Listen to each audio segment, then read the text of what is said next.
The vast emptiness of space had always been quiet, predictable, and carefully structured. That is, until humanity burst onto the galactic stage like an unexpected thunderstorm. The Zaran diplomatic vessel hovered near Earth's orbit, its translucent, crystalline hull reflecting the soft blue planet below. Captain Ziral, a seasoned diplomat from the Galactic Confederation, adjusted his multi-sensory scanning equipment with growing unease. His species had encountered thousands of civilizations across multiple star systems, but humans were different. Earth's history scrolled across the ship's holographic displays. Centuries of conflict, technological leaps, and unprecedented social transformations. Wars that decimated entire populations, technological innovations that changed global dynamics within decades, and a resilience that defied all standard evolutionary models. They're chaotic, Ziral muttered to his second-in-command, Lieutenant Mira. Look at their communication patterns. Multiple languages, conflicting ideologies, constant political restructuring. Mira's 4 eyes blinked simultaneously, a gesture of contemplation among her species. Yet they've survived. Not just survived, but thrived. The human transmission they intercepted was nothing like previous first contact scenarios. Instead of a unified, carefully crafted message, it was a cacophony of languages, cultural references, and seemingly random information. News broadcasts showed simultaneous events, scientific breakthroughs, military conflicts, humanitarian efforts, and technological innovations. A recent global conflict caught their attention. Humans had developed weapons capable of destroying entire cities, yet they had also created technologies that could heal, communicate, and explore unprecedented frontiers. They were simultaneously destructive and constructive, a paradox that fascinated and terrified the Confederation. Major General Sarah Henderson from Earth's United Defense Force was preparing her presentation to the international community. Her data showed remarkable human adaptability. In just 1 century, they had transitioned from horse-drawn carriages to spacecraft, from telegraphs to instant global communication networks. The Zaran ship's artificial intelligence processed human data streams. It detected patterns of remarkable problem-solving, rapid technological adaptation, and an almost irrational capacity for innovation. Where other species would retreat, humans would experiment. Where others would surrender, humans would strategize.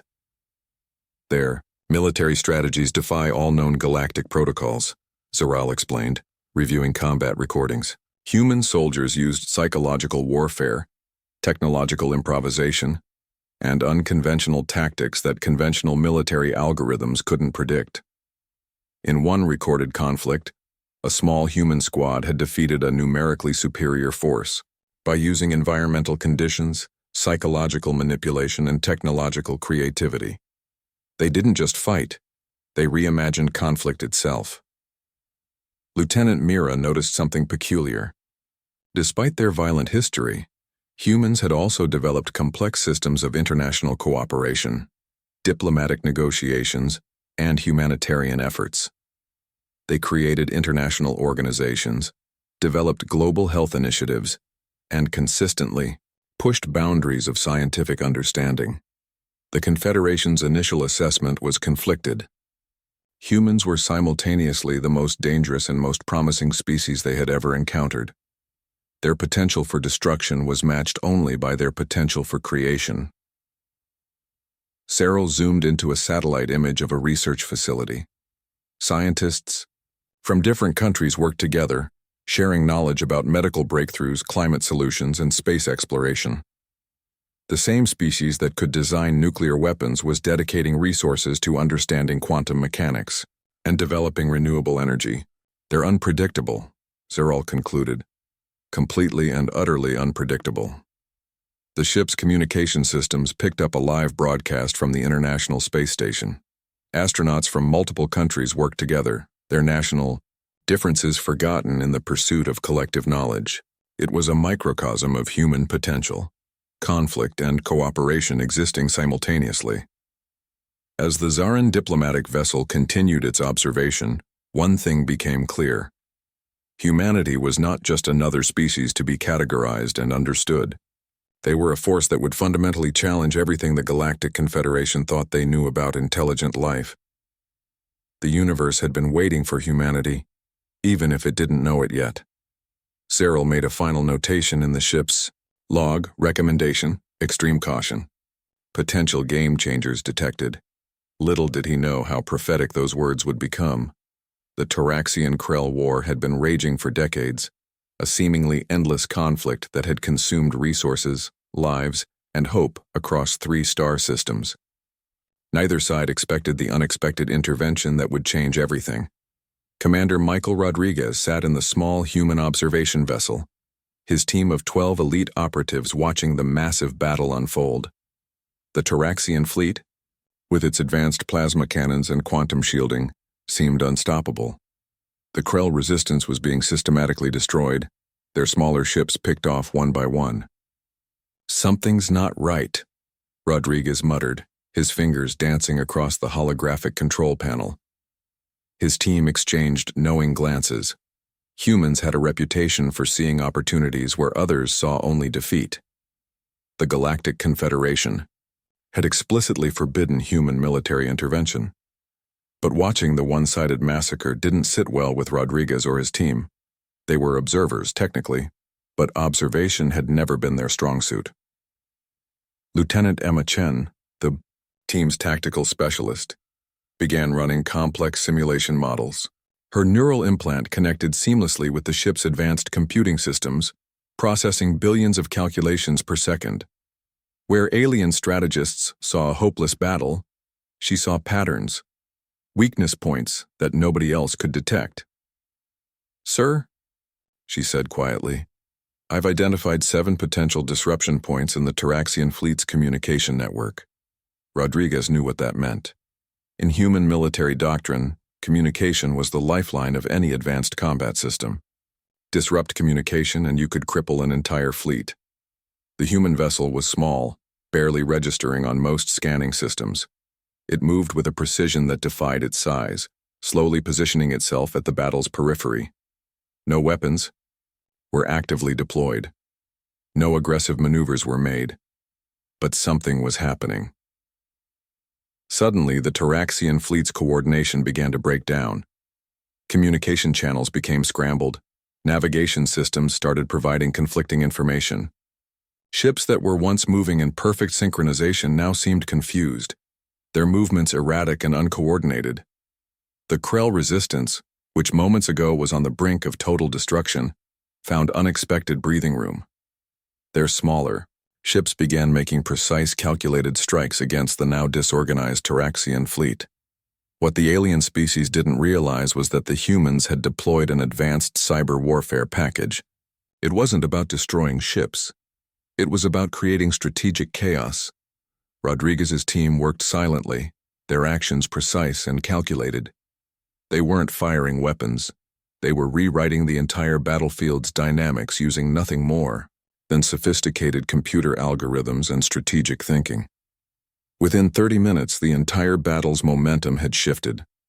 The Taraxian fleet, once seemingly invincible, was now in complete disarray. The Krell resistance, which should have been destroyed, was now counterattacking with unexpected effectiveness. The Galactic Confederation's monitoring stations were in shock. Their sensors showed a small human vessel doing something, but it wasn't following any known rules of engagement. It wasn't using traditional weapons. It was using something far more dangerous, pure strategic creativity. As the battle concluded, the Krell leaders were stunned. Their representatives would later describe the intervention as a miracle of strategic genius. The Taraxian command would be left questioning every aspect of their military strategy. Rodriguez's team said nothing. They collected their data, prepared their report, and quietly returned to their base. No fanfare, no celebration. Just another day of doing what humans did best, solving impossible problems in ways nobody else could imagine. The Galactic Confederation's Emergency Council would convene shortly after. The human intervention had exposed a fundamental truth. Humanity represented a variable that no existing military doctrine could predict or control. Lieutenant Chen looked at Rodriguez, a slight smile crossing her face. "Mission accomplished," she said simply. Rodriguez nodded.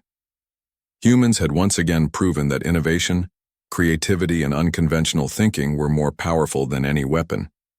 They hadn't fired a single traditional shot. They had simply reimagined what conflict could look like.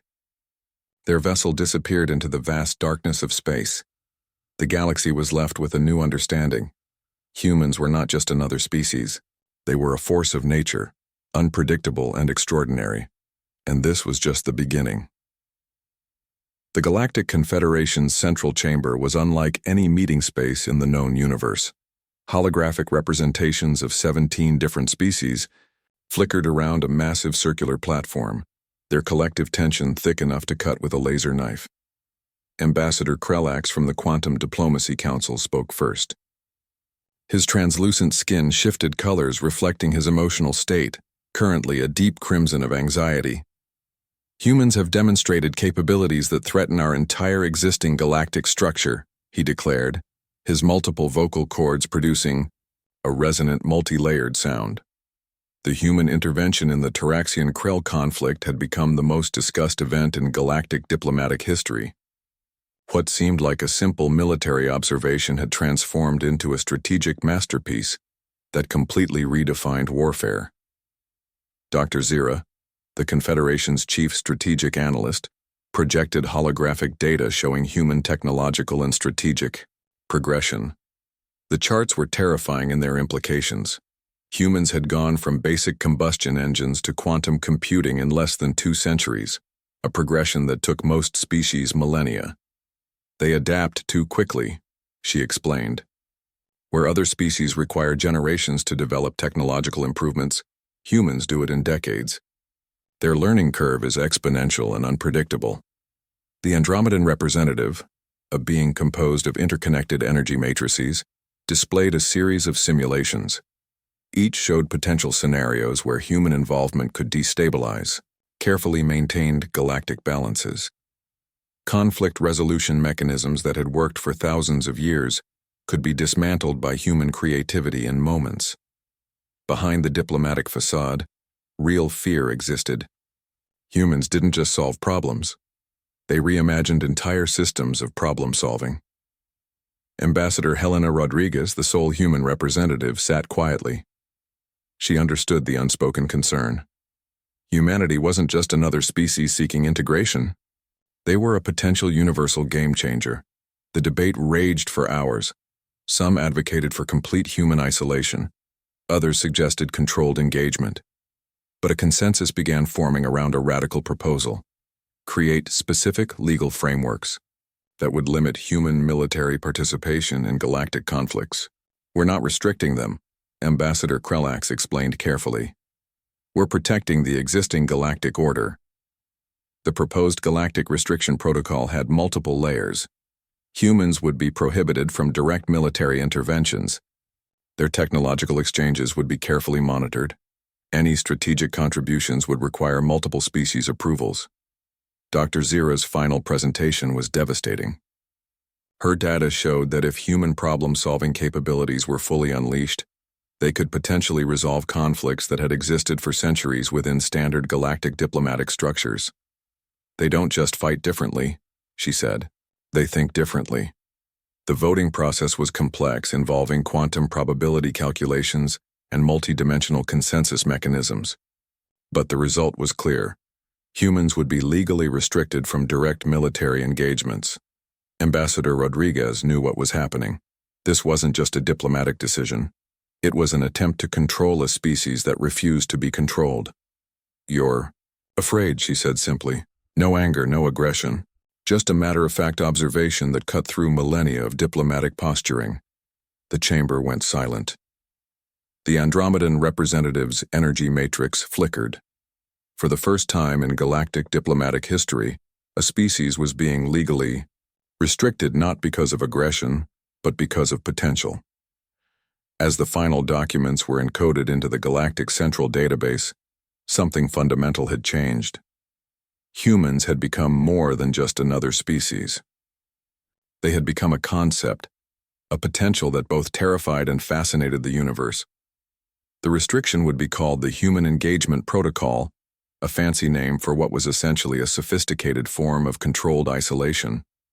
What the Galactic Confederation didn't realize was that humans had never been good at following rules, and this restriction would become just another challenge to overcome.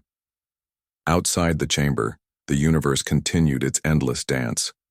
Stars burned, galaxies spun, and somewhere, humans were already planning their next move.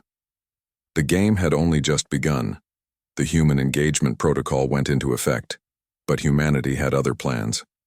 Dr. Samantha Chen stood before the United Earth Council, her presentation projected across a massive holographic display. She wasn't a military leader or a politician. She was a scientist, and scientists knew how to find loopholes. "We will prove our value through innovation, not conflict," she declared. Within months, human research teams began systematically solving problems that had plagued alien civilizations for centuries. A medical breakthrough from a small research center in Brazil eliminated a genetic disease that had troubled the Zaran civilization for generations. An environmental restoration project developed by Canadian engineers transformed a dying ecosystem on a Krell colony world. The Galactic Confederation watched, initially suspicious, then increasingly impressed. The human strategy was brilliant in its simplicity. If they couldn't fight wars, they would fight global challenges. Each solved problem was a silent protest against their imposed restrictions. A team of human engineers developed a water purification technology that could transform desert planets into habitable environments. The Andromedan Diplomatic Corps was stunned. This wasn't military intervention. This was something far more powerful. At the Quantum Diplomacy Conference, Ambassador Rodriguez presented a comprehensive report, not of military achievements, but of humanitarian and scientific contributions. Each slide showed a problem solved, a civilization helped, a technological barrier broken. The alien representatives realized something fundamental. Humans were adapting faster than the restrictions could contain them. In the research stations, orbiting Jupiter, scientists worked on projects that redefined possibility. Quantum communication systems that could transmit information across impossible distances. Medical nanobots that could repair cellular damage. Energy generation technologies that could power entire star systems. Young human researchers treated the Galactic Engagement Protocol like a fascinating puzzle to be solved, not a limitation to be feared. Lieutenant Michael Rodriguez, a former military strategist, now led a diplomatic innovation team. "We don't need weapons to change the universe," he would tell his team. "We need creativity." Their approach was methodical. For every restriction, they found a constructive response. Banned from military interventions, they became the universe's most effective problem solvers. Limited in technological exchanges, they developed open-source innovations that any civilization could use. The Krell colony that was dying received a complete ecosystem restoration plan. The Taraxian medical research centers got breakthrough treatment protocols. The Andromedan energy networks received revolutionary power distribution technologies. Slowly, the Galactic Confederation's perspective began to shift. Humans weren't trying to fight the system. They were reimagining it entirely. Dr. Chen's team developed a universal translation matrix that could communicate across species with 99.9% accuracy. The Zaran Diplomatic Corps was stunned.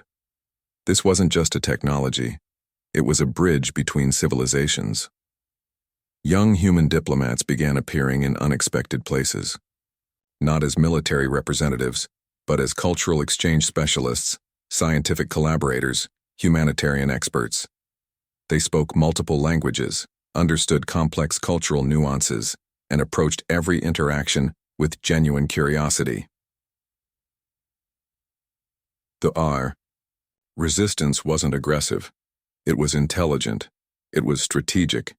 It transformed restrictions into opportunities. By the third year of the Human Engagement Protocol, something remarkable had happened. The very civilizations that had sought to restrict humans were now actively seeking their collaboration. A small research team in Tokyo developed a climate stabilization technology that could reverse environmental damage. A group of engineers in Lagos created communication networks that could function in the most challenging planetary conditions. Scientists in New Delhi solved mathematical problems that had challenged alien researchers for centuries. Ambassador Rodriguez's final report to the United Earth Council was simple. We are not defined by what we are forbidden to do. We are defined by what we choose to create. The universe was watching, and humanity was just getting started. As stars continued their ancient dance and galaxies spun in their infinite patterns, one species had proven something remarkable. Creativity was the most powerful weapon in the universe, and no protocol could ever restrict that. The Void Swarm arrived without warning. Massive biomechanical entities that consumed entire star systems, these creatures existed beyond any known galactic understanding. They moved like living darkness, absorbing planetary resources, converting entire civilizations into raw energy. The Galactic Confederation's most advanced defense systems collapsed within hours. Quantum shields, plasma cannons, and sophisticated energy weapons became useless against an enemy that didn't follow any known rules of engagement.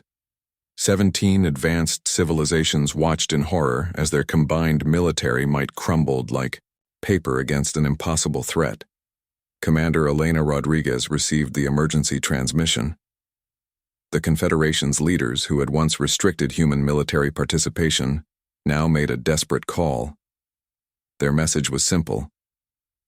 We need help.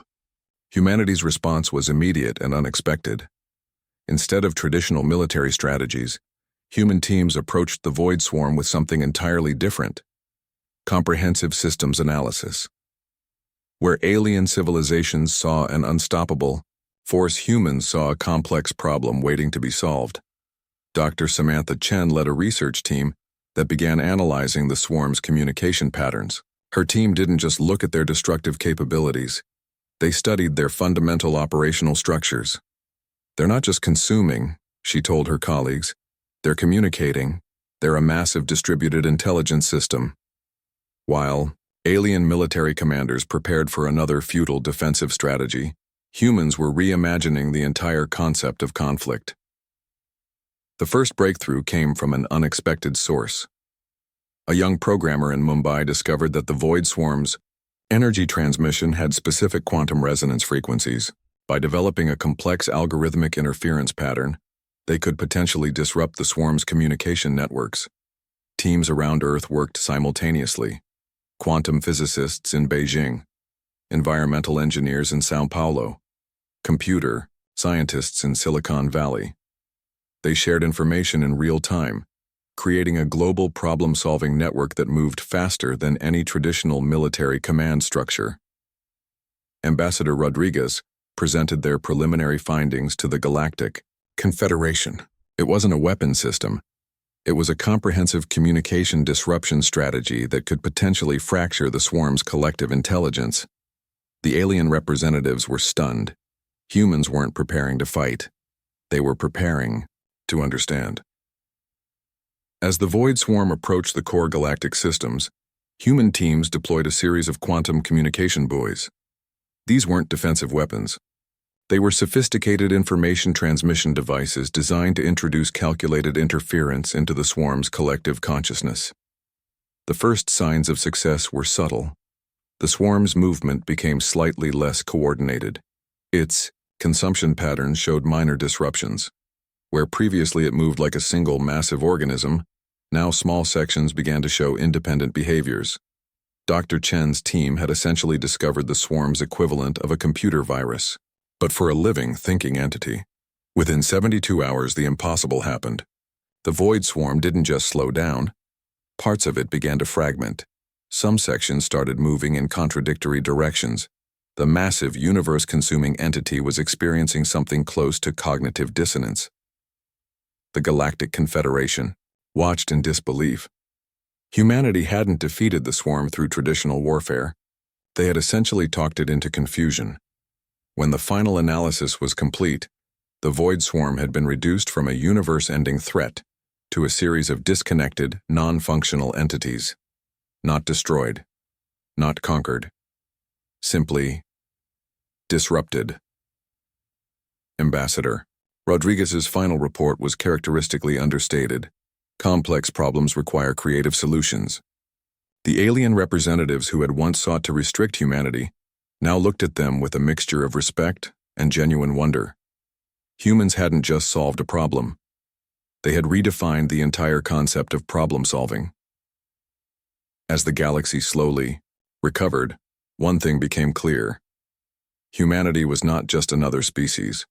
They were a fundamental force of innovation, creativity, and unexpected solutions. The universe would never be the same again. And somewhere, a young human scientist was already preparing for the next impossible challenge.